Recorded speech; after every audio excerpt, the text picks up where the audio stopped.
Hola, estamos en Punto Crítico, programa de televisión de la Unidad de Medios de Comunicación de la Universidad Nacional de Colombia, y yo soy Carlos Alberto Patiño Villa, profesor titular.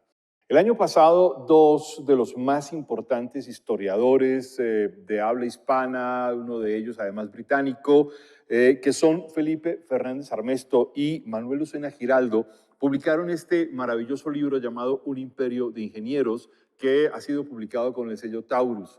Este libro pues es realmente muy impresionante por el contenido, por el alcance, por la reivindicación del trabajo de la ingeniería y por la reivindicación y por la, digamos, exposición tan clara que tiene el papel de los ingenieros en la construcción de un imperio global como fue el imperio hispánico. Para entender qué es este libro, conversaremos hoy con el profesor Manuel Lucena Giraldo, quien es doctor en historia y es investigador del Consejo Superior de Investigaciones Científicas de España y hace parte del grupo de estudios comparados del Caribe y del mundo atlántico, y también es profesor asociado del Instituto de Empresa en España. Profesor Lucena Giraldo, muchas gracias por acompañarnos en Punto Crítico. Es un honor poder estar con ustedes hoy. Profesor Lucena Giraldo, que la pregunta obligatoria, necesaria, que marca, digamos, el inicio de esta conversación con ustedes, ¿cómo surge la idea de construir un libro, de producir un libro sobre los ingenieros en el mundo hispánico y en el contexto de una monarquía como la monarquía hispánica? Pues muchísimas gracias. En realidad tengo que decir para empezar que yo tuve la enorme fortuna de formar parte de este proyecto cuando el profesor Fernández Armesto y la Fundación Rafael del Pino ya lo tenían concebido. Pero es verdad que hay dos cuestiones fundamentales para poder entender el origen del libro. Y está señalado en la presentación. En primer lugar, el fundador de Ferrovial, la gran empresa de ingeniería global española, Rafael del Pino, bueno, pues trabajó mucho en América y, bueno, pues a base de conversaciones, de su propia trayectoria personal y familiar, tenía muchísimo interés por lo que había quedado en términos de infraestructura el imperio español, ¿no? Digamos que vivía con esa pregunta en su vida cotidiana. Bueno, pues frente a la apelación permanente de la leyenda negra, del oro de las Indias y toda esta serie de cosas, bueno, pues él se encontraba con una realidad de infraestructuras que como buen ingeniero de caminos que fue, le llamaba la atención y desde luego eh, yo la pregunta casi la volvería, ¿qué ciudad latinoamericana de hoy prácticamente el 80% de las que continúan no fue fundada durante el siglo XVI o el siglo XVII? Y en segundo lugar, desde el punto de vista de la historia global, la pregunta que intentamos responder en el libro tiene su origen en otra cuestión también yo creo que palpitante, ¿no? Bueno, pues creemos que los imperios en general, piezas fundamentales, profesor Patiño, usted los ha estudiado muy bien y sabe mucho más que nosotros sobre ello, se cuentan desde el punto de vista histórico desde el comienzo y desde el final. Quienes los comenzaron y quienes los terminaron. La épica de los fundadores, por una parte, el providencialismo, el milagro, todo lo que tiene que ver con los comienzos de cualquier estructura política y el final. Bueno, pues era tan malo, tan malo, tan malo que hubo que liquidarlo y esto es un acto de justicia y un acto de afirmación humana, o en fin. Pero en medio no hay nada, en medio no se cuenta por qué duran, no se cuenta por qué duran 5 siglos, 3 siglos, 2 siglos, o en el caso del Imperio Español, 5 siglos. Unimos las dos preguntas y hemos pretendido responderlas en un imperio de ingenieros. Hay una, digamos, elemento muy importante desde el inicio del libro, y es una relación muy estrecha del imperio hispánico. Yo preferiría hablar más de la monarquía global y esa pregunta se lo voy a hacer un poco más adelante, porque quiero hacerle primero esta pregunta. La impronta del imperio romano en la construcción del imperio hispánico, que ustedes lo tienen muy claro frente a la perspectiva de los ingenieros y frente a la perspectiva de la infraestructura, pero incluso podríamos decir que la impronta romana va más allá, en la impronta del derecho romano, en la impronta de las instituciones romanas en el mundo hispanoamericano, y obviamente cómo se conforma. Explíquenos qué papel tiene la herencia de lo romano en la conformación de la infraestructura en Hispanoamérica. Bueno, pues gracias por la pregunta. El Imperio Romano era el único modelo en el cual los españoles, los gobernantes del siglo XVI, el humanismo europeo en general del siglo XVI, no solo español, también francés, incluso inglés más tarde, se podían fijar. No había nada más. El imperio, la idea imperial desarrollada de Alejandro Magno en adelante, el caso de Alejandro Magno, más allá de lo épico y lo asombroso de su peripecia, de la logística militar, del mestizaje, todo eso está en Alejandro Magno ya, pero el imperio que dura y dura muchos siglos y que se construye a base de interacción global es el Imperio Romano. Por lo tanto, frente al hecho sobrevenido, insisto, sobrevenido, de la aparición de América en las grandes frente a y en contacto con el gran núcleo de civilización global euroasiático y africano, que era el que había.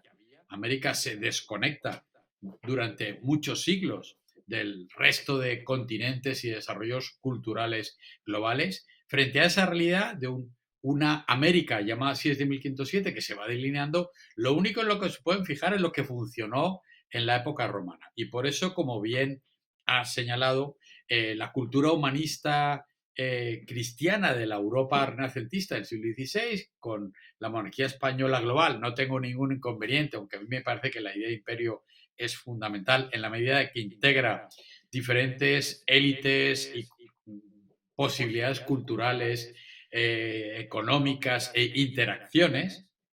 El único modelo, insisto, es Roma. Por eso también hay que decir que el Imperio Español es el primero en ser atacado dentro de la Europa del siglo XVI y también es el modelo que copian luego los franceses, los ingleses, luego los británicos y el resto de experiencias imperiales que se desarrollan a partir del siglo XVI. Pero Roma es la madre de la experiencia imperial en el mundo occidental y, como es lógico, es la que permite conjeturar cómo se pueden construir las instituciones y cómo se puede hacer una fábrica de monarquía a partir de el hecho inevitable e irrefutable, que es, por supuesto, que tiene que ver con la propia idea de descubrimiento. Colón sabe muy bien dónde va. Colón va a Asia y lo que pasa, hoy lo sabemos, evidentemente, no, eso tiene truco, es que en realidad él está frente a un continente que yo ahí me resisto a la idea de llamarlo nuevo, pero sí desconectado. A mí me gusta mucho más el término desconexión. La reconexión es el descubrimiento y eso cambia muchísimo las cosas. ¿Cómo responder a esas realidades? Bueno, lo único que sabemos que ha funcionado es el Imperio Romano y intentando imitar, como bien ha señalado, su legislación, sus prácticas, su integración de las élites, que es muy importante y muy inmediata, el mestizaje, evidentemente, como un hecho sobrevenido y automático, y por supuesto, en la construcción de un entorno, un cuerpo de monarquía, por utilizar un término también de la época, cuyo resultado y cuyo éxito explica la perduración del Imperio Español, junto con la construcción de infraestructuras. Profesor Lucena, en ese contexto ustedes utilizan, y me refiero a ustedes por usted y el profesor Fernández Armesto, el concepto de monarquía global para referirse a la monarquía hispánica. Esto me parece muy interesante en la discusión académica, historiográfica, pero también de opinión pública, de hablar de la monarquía hispánica, y se lo pregunto ahora sí con un trasfondo, y es el trasfondo de la leyenda negra originada en las tierras británicas de minusvalorar o suponer que el mundo hispánico no había construido algo de gran trascendencia. Y ustedes utilizan sin ninguna, digamos, complejo o sin ninguna ambigüedad el concepto de monarquía global. ¿Cómo entender la idea de monarquía global en este contexto? Pues yo creo que la cuestión aquí, en primer lugar, tiene que ver con el propio término leyenda negra. Poca gente suele tener en cuenta que el término leyenda negra se inventa literalmente en 1910, o sea, antes de ayer. En realidad, de lo que estamos hablando es de la propaganda y la antipropaganda del primer imperio. En ese sentido, la monarquía española, lo que pasa es que es la primera europea que se proyecta junto con la portuguesa, más, y luego las dos juntas, se proyecta más allá en el mundo atlántico y en América y luego en Asia, y, por supuesto, antes en África. Y en ese sentido yo creo que hay un elemento crucial que, por supuesto, las historias nacionales y nacionalistas y las metodologías nacionales se niegan a integrar porque no pueden hacerlo, evidentemente, que tiene que ver con el hecho de la antigüedad de la propia fábrica del Imperio Español. En realidad, lo que llamamos el Imperio Español, los españoles, son una pieza más, un componente de una estructura global. El término de la primera globalización, creo yo, que explica muy bien de qué estamos hablando y básicamente tiene que ver con cómo la monarquía hispano-portuguesa, la monarquía de los Felipes, integra de manera permanente desde entonces las líneas, los desarrollos culturales de América, de África, de Asia, y la historia de ese imperio es la historia sencillamente a la romana de cómo las élites forman parte y se integran y se mestizan dentro de esa nueva estructura política. La primera globalización, que es de la que venimos, la actual no se puede entender sin la primera globalización, surge a partir de, vamos a decir, fundamentalmente de la primera vuelta al mundo, en la primera circunnavegación de Magallanes Elcano, y desde ahí estamos conectados. Al que le guste bien y al que no quiere entender ese asunto fundamental, pues es su problema. Pero desde entonces hay contactos de todas las culturas globales y ahí está el punto de partida de la conexión definitiva, que existió, insisto, miles y miles de años antes de Cristo. América se vio desconectar del núcleo de civilización euroasiático quizás entre 30 y 40 mil años antes de Cristo y se reconecta en eso que llamamos el descubrimiento de América a partir de 1492. Y en ese sentido, desde la primera vuelta al mundo, 1522, todo esto ha permanecido conectado. Somos los herederos de esa conexión. Y por eso señalar que esta es la primera entidad política global de la historia de la humanidad es crucial para entender lo que pasa después. Los modelos, las prácticas, las integraciones de las élites, las rutas marítimas, la puesta en marcha por primera vez de tráficos marítimos globales perdurables, y eso está en varios capítulos del libro, y en general lo que intentamos aquí explicar es que las infraestructuras, los caminos, los puertos, los arsenales, las rutas de navegación, las rutas fluviales, por supuesto todo lo que tiene que ver con la infraestructura económica, es lo que hace sostenible ese imperio, lo que lo convierte en una estructura que dura entre 3 y 4 siglos. La nota de pie de página, profesor Patiño, sería que la globalización es mucho más antigua de lo que podemos imaginar y que la globalización es ante todo un hecho cultural. En segundo lugar es un hecho técnico, financiero, etcétera. Pero en primer lugar es un hecho cultural.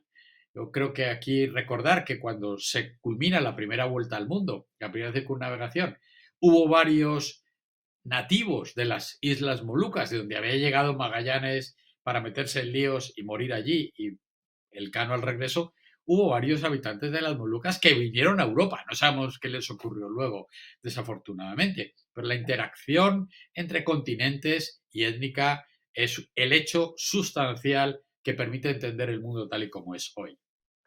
Profesor Lucena, en la página 38 ustedes afirman de forma muy categórica que la prosperidad está marcada por las obras públicas y finalmente este libro es un libro de obras públicas y de ingeniería. Hay una serie de relatos de recuperación, de trabajos muy importantes sobre puertos, puentes, rutas marítimas, fortificaciones, almacenes, bodegas, hospitales, universidades. ¿Qué destacaría usted como un elemento imprescindible en la construcción de esas obras públicas en las cuales la monarquía desde el principio se empeña para conectar un mundo que es nuevo? Pues es una pregunta, digamos, crucial. En primer lugar, yo creo que destacaría el hecho de cómo se crea y se consolida la profesión del ingeniero. El ingeniero es en el siglo XVI un fraile que sabe hacer puentes, es un medidor de solares en las ciudades recién fundadas, es alguien que tiene matemáticas, que sabe algo de cálculo, de dibujo, ni siquiera de geometría, eso vendrá más tarde. Y a mí me parece apasionante el proceso por el cual la capacidad del hombre de intervenir en la naturaleza tiene este origen, además de mestizaje global. En realidad, todos aprenden de todos porque hay que cruzar un río de una orilla a la otra. A mí me parece apasionante, por ejemplo, en este sentido, profesor Patiño, recordar que cuando, por ejemplo, el arco no se conoce en América, en las civilizaciones indígenas, y por primera vez es una cosa romana, típicamente de la ingeniería romana, se empiezan a construir los primeros arcos de medio punto, el arco clásico que podemos imaginar. Eso se hace construyéndolo a partir de un entramado de madera, una cimbra, en lo cual se levanta encima las piezas de piedra que ensamblan el futuro arco, y los recién llegados ingenieros españoles, genoveses, franceses, flamencos o de donde vengan, van a retirar el armazón de madera. Los indígenas salen corriendo porque creen que eso se va a caer. Bueno, es un momento fascinante del mestizaje técnico global y de la fundación de la ingeniería, que viene ingenio, no se nos olvide. Viceversa, cuando los españoles, las huestes conquistadoras, llegan a, por ejemplo, las alturas andinas y ven esos puentes hechos de materia vegetal que resisten cualquier cosa, se quedan asombrados, no saben cómo explicarlo. Es increíble el nivel de la ingeniería incaica, por ejemplo, reconocida, por supuesto, en nuestro libro, ¿no? Y los puentes vegetales son cruciales, o los puentes que serían para cruzar de un río de una orilla a la otra, también hechas con materia vegetal, ¿no? Bueno, yo creo que ahí está la cuestión de cómo los ingenieros son primero prácticos de la intervención en el territorio, son técnicos militares, la guerra es crucial en la formación de la profesión de ingeniero, y luego son cuerpos puestos al servicio del aparato de la monarquía y el poder del rey, finalmente. Y acaban siendo los ingenieros militares, muy importantes, y luego los ingenieros civiles. Hay una definición de una corporación de gente capaz de intervenir en el territorio. Y aquí también hay que subrayar, profesor Patiño, que en realidad ellos hacían de todo. Eran muy poquitos y hacían de todo, ¿no? Hacían palacios de virreyes, puentes, minas, lo que les tocaba hacer. Eran, utilizando ese maravilloso colombianismo, eran toderos, ¿no? Lo que había que hacer ellos les tocaba hacerlo. Detrás de esto hay historias de personas. También yo creo que es muy importante en el libro, ¿no? Intentamos mostrar, bueno, pues los hechos singulares de las trayectorias torcidas o rectas de las personas, ¿no? El mundo americano daba mucho miedo a los ingenieros europeos por su tamaño, por la grandeza enorme de sus montañas, de sus ríos, la escala increíble, pero aprendieron a adaptarse y viceversa. Los técnicos indígenas se integraron de manera muy rápida y aprovecharon muy bien los peldaños de la movilidad social asociado a la fabricación de la infraestructura del imperio. Espero que haya sido convincente lo que contamos en el libro. No, absolutamente convincente, profesor Lucena. Y en ese contexto, de esa convicción, hay un hecho que es muy interesante, como una especie de apogeo de la ingeniería hispánica en la segunda mitad del siglo XVIII, justo cuando el imperio hispánico alcanza su máxima extensión en 1796, con toda su expansión sobre el norte de América. Y aquí habría que recordar que es además un imperio que va desde el norte de América, en gran parte de lo que hoy son los Estados Unidos, en el occidente de los Estados Unidos contemporáneos, hasta Manila en Filipinas y una serie de posesiones en el mundo que se desperdigan en todo el territorio, en toda una condición marítima muy importante, y el papel además de los ingenieros navales en este contexto. ¿Cómo explicar, cómo unir todo este montón de datos? Bueno, pues yo creo que quizá haciendo una crítica a la tradición historiográfica de la independencia a partir del fracaso del Imperio Español en el siglo XVIII. El Imperio Español no fracasó en el siglo XVIII. Mi querido maestro John Eliot lo explicó muy bien en Imperios del Mundo Atlántico, Gran Bretaña y España en América, cuando él señalaba que la desastrosa gestión del siglo XVIII en Gran Bretaña, en el Imperio Británico, el Segundo Imperio, como lo llaman ellos, acaba con la independencia de Estados Unidos. En realidad, las reformas borbónicas, tan denostadas, tan criticadas, supuestamente origen de las inevitables emancipaciones y de la ruptura del Imperio Español, en realidad fueron reconducidas y el Imperio Español estaba perfectamente unido en 1808-1810, cuando emprende una guerra imperial contra la invasión francesa y contra Napoleón. En ese sentido sería importante, creo yo, ojalá hayamos conseguido ser convincentes en el libro que en la América de hoy, en la América Latina de hoy, en la América hispana o lo que ustedes quieran, se den cuenta que la fundación de la revolución industrial, de la capacidad de alteración técnica del medio mineral, de lo vegetal, de las plantas, de los jardines botánicos, todo eso tiene una raíz hispana, tiene una raíz en la ciencia de la monarquía hispana, que no es española, es que esa es otra cosa crucial. Estamos hablando del Imperio Español, de la monarquía hispana global, que se rompe en 1825, hace 2 siglos prácticamente, y nosotros somos la España europea actual, es uno de los 22 fragmentos que salen de ahí. La historia de la que estamos hablando en términos de historia global es tan colombiana, mexicana, filipina y estadounidense como española. Esto no es una historia como la contaron del siglo XIX, de españoles contra los demás, todo un absoluto error historiográfico. Esto es historia postnacional, es historia global. Y por eso el siglo XVIII es crucial, porque es un siglo de enorme crecimiento económico, demográfico y de éxito. La ciudad más rica y poblada del hemisferio occidental en 1800 era México, por ejemplo. Ojalá algunos actualmente tuvieran en cuenta ese dato no precisamente menor. Algo que resulta ser muy interesante en todo este contexto del libro y es un hecho importantísimo, y es que el Imperio Español va hasta finales del siglo XIX y los ingenieros todo el tiempo están detrás del respaldo o concretar o darle realidad a ese Imperio Español. ¿Qué pasa con esa ingeniería durante el siglo XIX? Y se lo pregunto además frente a un hecho que me parece muy importante y es que subsiste, persiste, se mantiene una idea equivocada y es que el mundo hispánico solo aportó una especie de oscuridad, catolicismo a ultranza, ideas políticas retrógradas, cuando lo que el libro muestra es un mundo absolutamente moderno y dinámico. Bueno, pues muchísimas gracias. Yo creo que el libro no tenemos ningún escrúpulo en plantearlo como un libro de revisionismo historiográfico, no nuestro, sino de la cantidad de historiadores, antropólogos, sociólogos, politólogos que han buscado otros caminos para explicar una realidad histórica que está en el presente, ¿no?